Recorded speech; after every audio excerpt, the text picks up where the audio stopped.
Bismillahirrahmanirrahim. Assalamualaikum warahmatullahi wabarakatuh.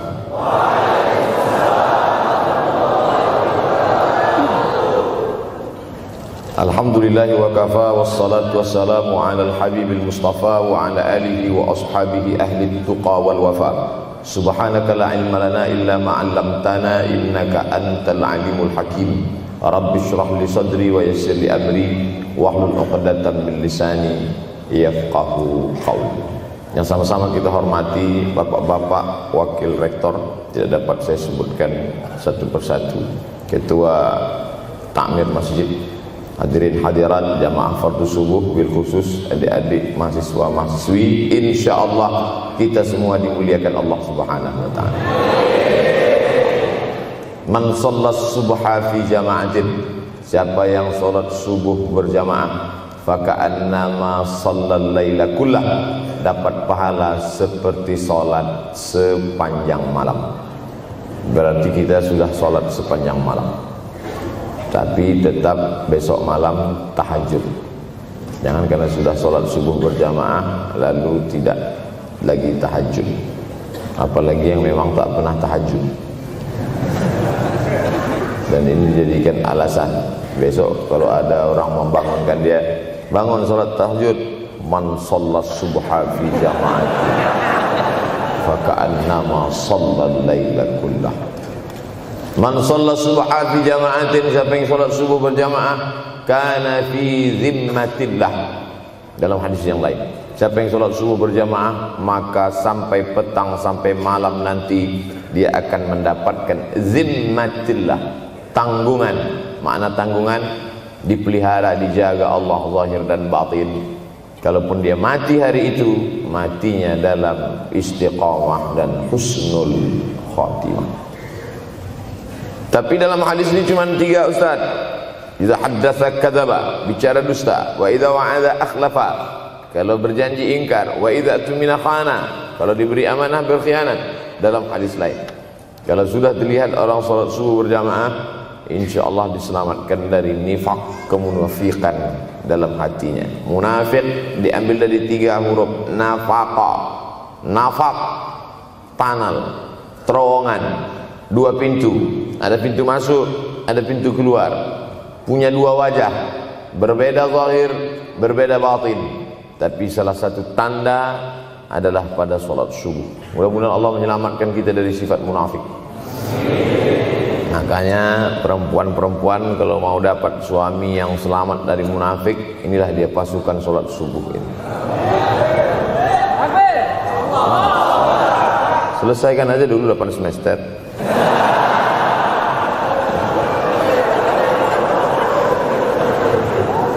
Imam Abu Ja'far Al-Barzanji menulis dalam syairnya, walamma tamma min hamlihi, ketika sempurna hamil Aminah, syahrani 2 bulan, ala ashhuril aqwalil marwiyah, menurut riwayat yang masyhur, tufiya bil madinatil munawwarati abuhu Abdullah, meninggallah abuhu, bapaknya, bapak Nabi Muhammad SAW, Abdullah bin Abdul Muttalib bin Hashim bin Abdi Manaf bin Qusay, di kota Al-Madinah Al-Munawwarah. Ketika itu usia Nabi 2 bulan dalam kandungan. Setelah itu Nabi SAW pun lahir, dibesarkan dalam peluk cium kasih sayang Aminah. Lalu kemudian pada usia lebih kurang 4 tahun dibawa lagi ziarah ke makam ayahnya. Dan dalam perjalanan pulang dari ziarah itu meninggal pula Aminah. Apa pelajaran yang ingin diambil dari kematian ayah dan ibu Nabi ini? Banyak analisa sesuai dengan ilmu orang masing-masing. Bagi psikolog yang katanya pengaruh akal manusia itu dipengaruhi 4, maka kata mereka manusia ini berpikir itu dipengaruhi oleh pertama ayah, yang kedua ibu, yang ketiga bacaan, yang keempat lingkungan. Maka Allah ingin membersihkan Nabi Muhammad sallallahu alaihi wasallam dari 4 ini. Apakah akal Nabi Muhammad itu dipengaruhi oleh ayahnya? Tidak, karena dia tidak sempat bertemu. Apakah Nabi Muhammad SAW itu akalnya dipengaruhi oleh ibunya? Tidak, karena 4 tahun sudah meninggal dunia. Apakah Nabi Muhammad SAW itu dipengaruhi oleh bacaannya? Tidak, karena Nabi tidak bisa membaca. Walladzi ba'atsa fil ummiyina rasulan minhum. Allah yang mengutus dia kepada umat yang ummi, la yaktub wa la yaqra, tak menulis dan tidak membaca. Minhum, dan dia bagian dari mereka, dia juga tidak bisa tulis baca. Apakah Nabi Muhammad SAW itu dipengaruhi oleh lingkungannya? Tidak, karena di lingkungannya zina begitu bebas, tipu muslihat, dan dia tetap dengan jati dirinya bergelar Al-Amin, orang yang paling amanah menurut para psikolog. Tapi ada analisa lain. Mengapa ayahnya meninggal ketika dia berusia 2 bulan dalam kandungan, dan belum sempat pula dia mendapatkan kasih sayang seorang ibu? Di situ pula dia meninggal dunia, ibunya saat dia berusia 4 tahun. Maka salah satu analisanya adalah Allah ingin menjaga Nabi Muhammad SAW tidak sempat durhaka pada ayah dan ibunya, karena orang yang durhaka tak layak menjadi rasul utusan Allah Subhanahu wa ta'ala. Makanya sehebat-hebatnya bapak Nabi Ibrahim bernama Azar. Apa kata Azar? Wa idh qala Ibrahimu li abihi Azara. Ingatlah ketika Ibrahim berkata kepada bapaknya Azar, atattakhidhu asnaman alihah. Mengapa engkau menjadikan berhala ini sebagai Tuhan, wahai bapakku Azar? Apa jawab Azar? La illam tantahi, kalau kau tidak berhenti menceramahi saya, la arjumannaka, aku lempar engkau pakai batu. Wahjurni maliya, tinggalkan aku untuk waktu yang sangat lama. Pergi sana, kata Azar. Apa jawab Nabi Ibrahim alaihissalam? Salamun alaika, selamat untukmu wahai ayahku Azar. Aku akan memohonkan astaghfirulaka rabbi, memohonkan ampun kepada Allah dosa-dosamu supaya diampunkan Allah. Innahu kana bi hafiyya, sesungguhnya Allah amat sangat sayang dan mengabulkan doa-doa. Nabi Ibrahim sempat bertemu dan tidak melawan. Tapi Nabi Muhammad SAW beda dengan Nabi Ibrahim. Allah buat Ibrahim tidak melawan, tapi ayahnya menjadi durhaka kepada anak. Sedangkan Nabi Muhammad SAW dua-dua dan dijaga Allah Subhanahu wa ta'ala.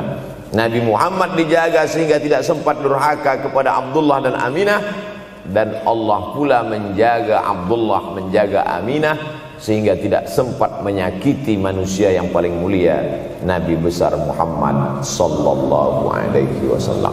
Saya tidak memilah-milih nabi-nabi, karena kita memang tidak boleh la nufarriqu baina ahadim mir rusulih. Kita tidak boleh membeda-bedakan antara satu nabi dengan nabi yang lain. Lalu yang membedakan itu siapa? Allah Subhanahu wa ta'ala. Dari cara panggilnya saja berbeda. Kalau Nabi Adam dipanggil Allah, ya Adam uskun anta wa zawjukal jannah. Nabi Yahya dipanggil Allah, ya Yahya khudhil kitaba biquwwah. Nabi Isa dipanggil Allah, ya Isa inni istafaituka 'alan nas. Tapi Nabi Muhammad sallallahu alaihi wasallam, Allah tidak pernah manggil dia ya Muhammad. Allah panggil dia dengan dua sebutan. Pertama, ya ayyuhar rasulu balligh, wahai rasul. Dalam panggilannya yang lain, ya ayyuhan nabiyyu jahidil kuffar. Bukan kita yang membedakan, Allah yang membedakan cara panggilan untuk Muhammad sallallahu alaihi wasallam. Begitu juga dengan berdoa. Kalau Nabi Musa alaihissalam, dia yang berdoa, Rabbis shrahli sadri, lapangkan dadaku, wa yassirli amri, mudahkan urusanku. Tapi Nabi Muhammad tidak berdoa, Allah langsung memberi. Apa kata Allah? Alam nashrah laka sadrak. Apakah belum kulapangkan dadamu? Wa rafa'na laka dzikrak, kami angkat beban. Alladzi anqadha dhahrak, yang membebani pundakmu. Belum dia berdoa, sudah dikabulkan Allah, karena janji Allah kepada dia, wala saufa yu'tika rabbuka fatarda, apapun yang kau mau akan kuberi. salah satu penyebab Allah memberi apa yang dimau sebelum meminta adalah kalau tidak pernah durhaka kepada orang tua. Oleh sebab itu judul yang diberikan kepada saya, Ustaz Abdul Somad, nanti publik akbar di kampus Universitas Ahmad Dahlan, apa temanya? Biasanya saya diberikan tema untuk anak-anak muda meraih masa depan bebas narkoba dan pacaran. Apa temanya untuk anak-anak muda? Bagaimana pokoknya, tapi di Universitas Ahmad Dahlan saya diberi tema. Apa temanya? Birrul walidain. Masya Allah. Saya bilang alhamdulillah, untung saya nggak dikasih tema birruz zaujatain. Artinya apa? Sehebat apapun prestasi akademikmu, kalau sampai tidak memuliakan orang tua, hampa di hadapan Allah Subhanahu wa taala. Ada seorang laki-laki, kata Nabi, kalau nanti dia datang kemari minta doa sama dia karena doanya makbul. Sahabat heran, karena sahabat itu definisinya man laqiyan Nabi sallallahu alaihi wasallam wa amana bihi wa mata 'alal Islam. 3 definisi sahabat.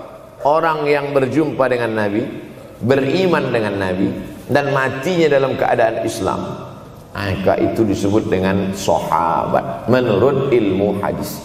Makanya ketika saya menjelaskan itu ke mahasiswa, Aisyah yang merupakan sahabat Nabi, komplain mahasiswa, mohon maaf Ustaz keliru, Aisyah itu bukan sahabat tapi istrinya. Kita bicara ilmu hadis. Makna sahabat, man laqiyan Nabi, berjumpa dengan Nabi, wa amana bihi, beriman dengan Nabi, wa mata 'alal Islam, mati dalam keadaan Islam. Abu Lahab ketemu dengan Nabi tapi tidak beriman dengan Nabi dan mati dalam keadaan kafir, maka tidak masuk golongan sahabat. Tapi ini ada seorang laki-laki hidup sezaman dengan Nabi dan Nabi mengenal dia, dan Nabi berpesan nanti kalau dia datang ke kota Madinah minta doa dari mulutnya karena doanya dikabulkan Allah Subhanahu wa taala. Sahabat heran, kami yang hidup bersama engkau, kami yang berperang bersama engkau, kami yang sholat di Masjid Nabawi bersama engkau, kenapa doa dia lebih makbul daripada kami? Malah kami meminta doa dari mulut dia. Tapi tidak boleh membantah dan melawan Nabi. Pokoknya nanti kalau dia datang kemari minta doa kepada dia.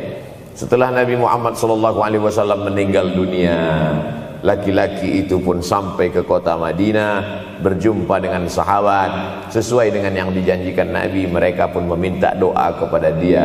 Namanya Uwais Al-Qarni. Makanya Uwais Al-Qarni tidak ada masuk dalam buku biografi sahabat. Kalau mau mencari biografi sahabat Nabi, buka kitab namanya Al-Isabah fi Tamyizis Sahabah, atau baca juga Usudul Ghabah fi Ma'rifatis Sahabah, atau baca juga Al-Isti'ab fi Ma'rifatil Ashab. Itu memang buku biografi isinya sahabat Nabi semua. Sahabat Nabi klasifikasi. Yang pertama, Al-Ashra Al-Mubasysyaruna bil Jannah, 10 sahabat yang dijamin masuk surga. Level kedua, sahabat Nabi yang ikut perang Badar. Berikutnya, sahabat Nabi yang masuk Islam sebelum hijrah. Berikutnya, barulah ujung sahabat Nabi masuk Islamnya setelah hijrah, setelah Islam kuat, barulah dia masuk Islam. Tapi nama Uwais Al-Qarni tidak ada di dalam, karena dia tidak cukup syarat untuk menjadi sahabat, karena dia tidak pernah berjumpa langsung dengan Nabi Muhammad sallallahu alaihi wasallam. Tapi kenapa doanya makbul? Ternyata dia tidak berjumpa dengan Nabi bukan karena dengki, bukan karena musuh, bukan karena tidak beriman. Dia tidak jumpa dengan Nabi, salah satu sebabnya adalah karena dia menjaga ibunya di Yaman. Makkah di tengah, Yaman di bawah, Syam di atas, negeri Syam. Tak ada hubungan dengan negeri paman Syam. Syam di atas, Yaman di bawah, Makkah di tengah. Liila fi Quraisy, perjalanan orang Quraisy. Ila fihim rihlatash shita'i was-shaib, perjalanan syita musim dingin, shaif musim panas. Musim dingin mereka ke Yaman, musim panas mereka pergi ke negeri Syam. Kenapa dingin ke Yaman? Karena Yaman ini kalau musim dingin tidak terlampau dingin, salju tidak turun. Kalau pergi ke negeri Syam, salju turun. Palestina, Yordania, Suriah, Lebanon. Suriah, Lebanon ada salju. Maka musim panas Nabi pergi ke negeri Syam, karena kalau musim panas di Yaman panas sekali. Sedangkan ke negeri Syam panasnya tidak seberapa. Perjalanan orang Arab Quraisy ini diceritakan Allah, di negeri Yaman itulah tempat kampung Uwais Al-Qarni. Tidak sempat dia berjumpa dengan Nabi, tapi doanya lebih makbul daripada orang-orang yang berada bersama Nabi, karena keutamaan berbakti kepada ibu. Kalau sama ayah boleh ngelawan Pak Ustaz? Enggak juga. Jangan ini nanti dijadikan dalil. Kamu kenapa lawan bapakmu? Ada seorang laki-laki. Ini kadang jamaah pandai motong-motong ceramah saya, hanya untuk mencari pembenaran. Sedangkan kita ngaji ini mau mencari kebenaran. 1000 dalil bagi orang untuk mencari kebenaran, tapi ada 1001 hujjah untuk orang yang suka mencari pembenaran. Nah, jadi kalau saya bicara tentang ibu, sesungguhnya ayah sudah masuk.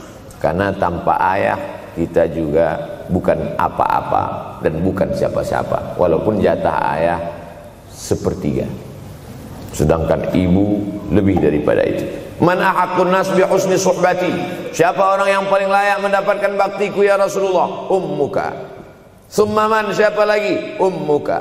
Summa man, siapa lagi? Ummuka. Summa man, abuka.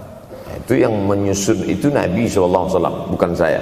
Itu makanya ibumu, ibumu, ibumu, bapakmu. Kenapa Nabi 3 kali? Kenapa Nabi menyebut laki-laki 1 kali, perempuan 3 kali? Karena ibumu mengandung, ibumu melahirkan, ibumu menyusukan. Siapa yang mau dapat 3 kali? Coba yang 3 ini. Mengandung, melahirkan, menyusukan. 3 ini belum bisa dilakukan oleh laki-laki dimanapun. Adapun merubah wajah sudah bisa.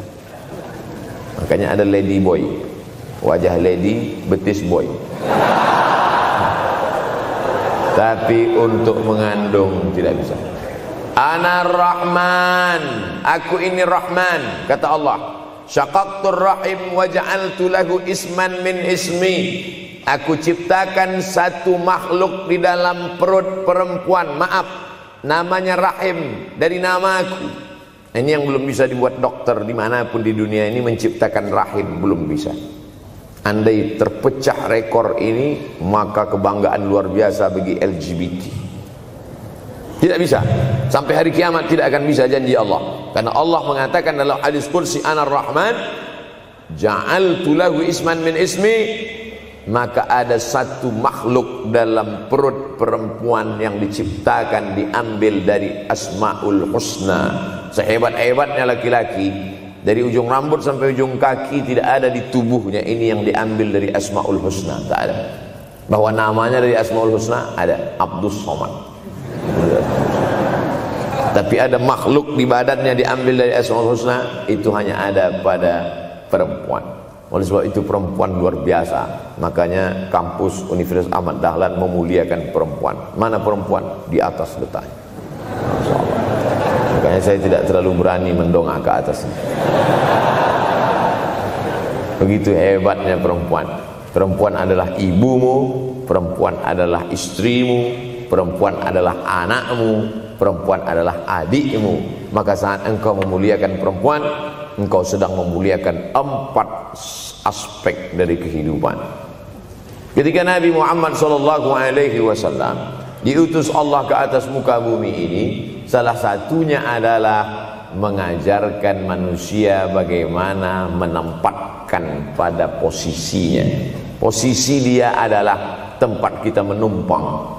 Ketika ada seorang laki-laki yang sudah sukses diwawancarai, siapa orang yang paling berjasa dalam hidup Anda? Dulu waktu saya merantau ke Yogyakarta, belum ada apa-apa, saya sempat numpang di rumah dia selama 4 bulan. Kata seorang artis dalam sebuah wawancara, Begitu bangganya dia berkata, itulah orang paling berjasa kepada saya karena saya sempat numpang di rumahnya 4 bulan. Tapi ada yang dia lupa, bukan rumahnya yang kau tumpang, bukan ruang tamunya yang kau diami, sempat numpang di perutnya 9 bulan 10 hari. Tak pernah kau sebut. Angkat tangan yang tidak menumpang di rahim, langsung dari planet Mars langsung kemari. Enggak ada. Mr. Bean yang kita semua sehebat apapun pernah menumpang di perutnya. Oleh sebab itu makanya dosa yang paling mengerikan adalah kalau ada orang jual sabu-sabu, peminum khamar, di dunianya bahagia, happy, senang. Itu Ustaz, pengedar narkoba, hidupnya aman, adem, ayam, tentram. Di akhirat azabnya baru diberikan Allah Subhanahu wa taala.